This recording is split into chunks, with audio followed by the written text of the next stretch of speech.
As the sun dipped below the Venetian horizon, casting an amber glow over the city's glistening canals, a spectacle of unparalleled opulence was already underway.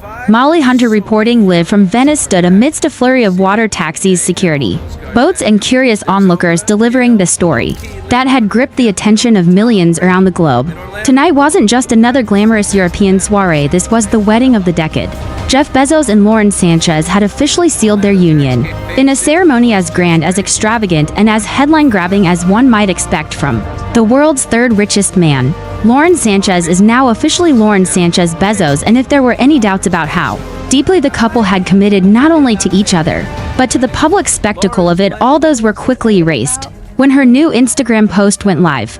There on the glossy grid, viewed by millions, was an image that seemed plucked from the pages of a modern fairy tale, the couple beaming radiant and utterly immersed in a moment of luxury if you could ever imagine. Lauren's custom Dolce & Gabbana gown was the centerpiece, its intricate lacework and dramatic silhouette now immortalized on the digital cover of Vogue, a move that blended personal milestone with global fashion history. The day's festivities began long before the formal ceremony. Earlier in the afternoon, before she donned her wedding gown, Lauren was spotted stepping into her private boat. Even in this transitional moment, her fashion was impeccable, a sleek, retro-inspired headscarf tied under her chin to protect her hair from the sea breeze, paired with oversized sunglasses that oozed old Hollywood glamour. Onlookers barely had time to snap photos before she was whisked away, gliding through the waters like a modern-day Venetian queen. Meanwhile, Jeff Bezos, never one to shy away from spectacle, defied the brutal 90-degree Venetian heat, stepping out in a sharp tuxedo that clung to his frame despite the soaring temperatures. The scene was almost cinematic, Bezos flanked by an entourage of security, cutting through the Grand Canal at high speed. Behind him trailed a flotilla of paparazzi, their cameras flashing relentlessly, attempting to capture every fleeting moment of this extravagant affair. The sight of Bezos speeding past historic bridges and Renaissance facades was almost surreal, a symbol of modern wealth, intersecting with timeless European beauty. The wedding's backdrop was the breathtaking San Giorgio Maggiore, a 16th century Benedictine church standing proudly on its own island, directly across from the iconic St. Mark's Square. Its marble facade, designed by the famed architect Andrea Bocelli, glistened under the Mediterranean sun. Behind the church, a sprawling amphitheater stood ready to host the hundreds of guests soon to arrive. The serenity of the lagoon was juxtaposed by the flurry of arriving celebrities, each greeted with applause, camera shutters, and the occasional cheer from onlookers. Lucky enough to glimpse the proceedings, the guest list nothing short of a who's who of global fame and influence. Roughly 200 of the world's most powerful, most recognizable, and most envied figures had made the journey. Tom Brady, still one of America's most famous athletes, despite his retirement, arrived looking every bit the superstar. Oprah Winfrey, accompanied by her longtime friend Gayle King, made her entrance with the kind of poise that only she can command. Orlando Bloom, casual yet elegant, mingled with Usher, who was rumored to be one of the surprise performers for the evening.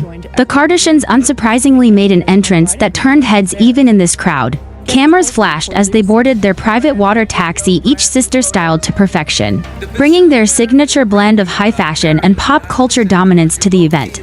But perhaps the most talked about arrival was Jared Kushner, offering his hand to his wife Ivanka Trump as she stepped delicately into their boat, her dress billowing with the canal breeze. Their presence sparked its own flurry of headlines, speculation, and social media chatter.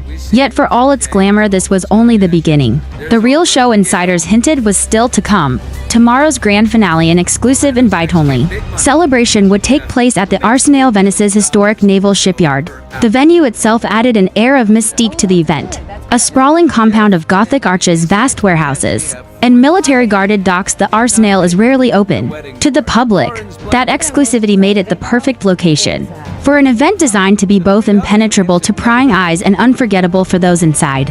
Of course, such a high-profile affair in one of the world's most visited cities was bound to attract more than just paparazzi.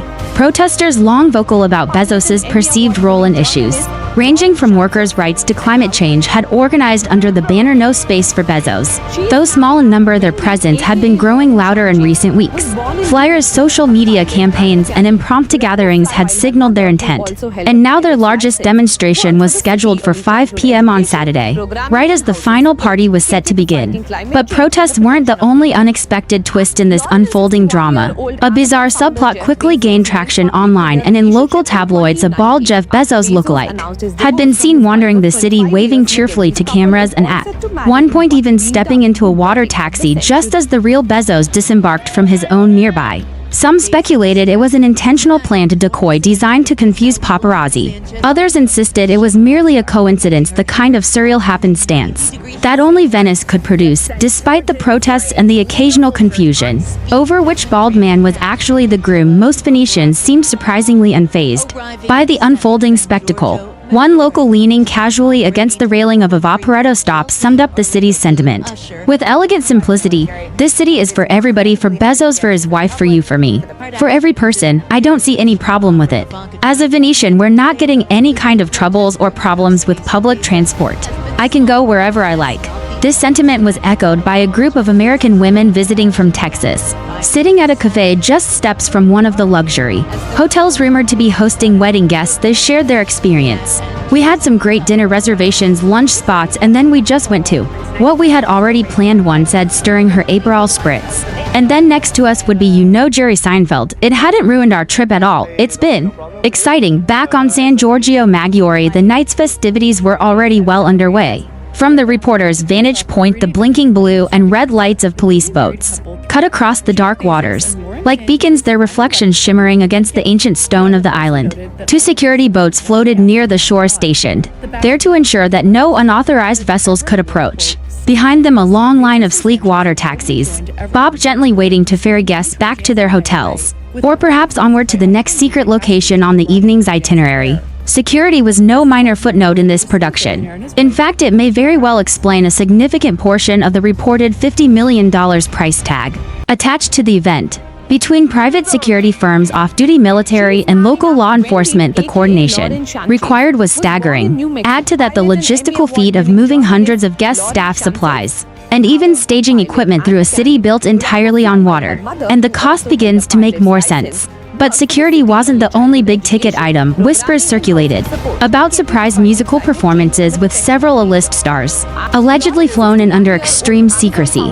Was Beyoncé somewhere backstage? Could it be Andrea Bocelli providing an operatic soundtrack against the Venetian skyline? Or perhaps Usher, whose mere presence had already fueled rumors, would take the stage before the weekend was out? No one knew for sure, and that was precisely the point.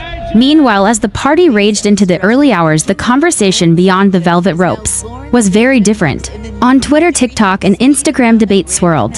Was this wedding a harmless display of love and luxury, or a grotesque symbol of income inequality? News outlets from London to New York weighed in, some with admiration for the spectacle, others with sharp critiques about the optics of such extravagance in an era of global instability. And yet, even amid the discourse, the undeniable truth remained: few could look away, whether out of envy, curiosity, or sheer fascination with how the ultra-wealthy celebrate love. The world was watching. Venice, a city that has played host to royalty, rock stars, and movie icons for centuries, had once again become the stage for a modern-day pageant of wealth, fame, and power. As dawn neared, the lights on the water began to dim. But this story was far from over. Tomorrow, with the final show-stopping party at the Arsenale, the spectacle would reach its crescendo. Whether the protesters could pierce the walls of wealth and security remained to be seen. But for now, as guests danced beneath chandeliers suspended from scaffolding built over centuries-old stones, one thing was certain: Jeff Bezos and Lauren Sanchez had succeeded in creating not just a wedding, but a moment that would be etched in the memory of Venice and the world for years to come.